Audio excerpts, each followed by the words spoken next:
Charles Osborne, যিনি টানা ৬৮ বছর ধরে হেঁচকি দিয়েছিলেন।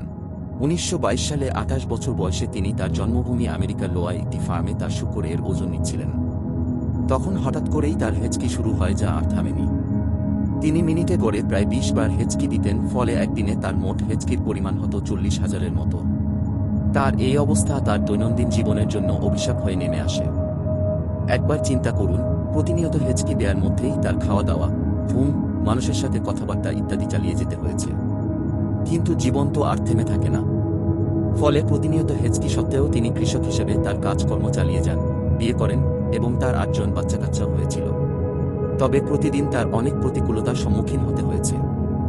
যেমন তাকে ঘুমাতে হতো বসে বসে, তার কাজকর্ম চালিয়ে যাওয়া মুশকিল হতো হেঁচকির কারণে।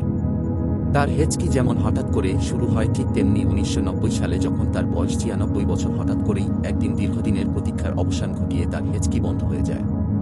১৯৯১ সালে মৃত্যুর আগে ১ বছর তিনি হেঁচকি ছাড়া ছিলেন।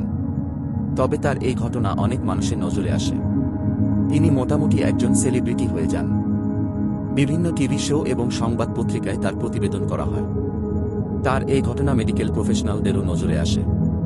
তারা ধারণা করেন তার এই দীর্ঘস্থায়ী হেঁচকির জন্য তার ব্রেনস্টেম স্ট্রোক অথবা হেঁচকি রিফ্লাক্স পাথওয়েতে ইনজুরি দায়ী।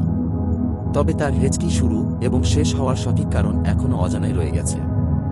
যদিও চার্লস অসবর্ন এর এই ঘটনাটি ব্যতিক্রম, কিন্তু কিছু মানুষের ক্ষেত্রে বিভিন্ন কারণেই হেঁচকি অল্প সময়ের জন্য দীর্ঘস্থায়ী হতে পারে, যার কারণ বিভিন্ন ধরনের নিউরোলজিক্যাল রোগ, পরিপাকতন্ত্রের সমস্যা, বিভিন্ন ধরনের ঔষধ এবং মেটাবলিক ডিজিজ। ভাগ্যক্রমে অধিকাংশ হেঁচকি ক্ষণস্থায়ী এবং আপনা আপনি ঠিক হয়ে যায়। তারপরও যদি কারো হেঁচকি স্বাভাবিকের থেকে বেশি সময় থাকে বা দৈনন্দিন জীবনে সমস্যার সৃষ্টি করে, তাহলে অবশ্যই ডাক্তারের শরণাপন্ন হওয়া উচিত এর কারণ বের করার জন্য। আমাদের শরীরে যে কত অদ্ভুত সব রোগ হতে পারে, চার্লস অসবর্ন এর ঘটনাটি আমাদের তাই মনে করিয়ে দেয়।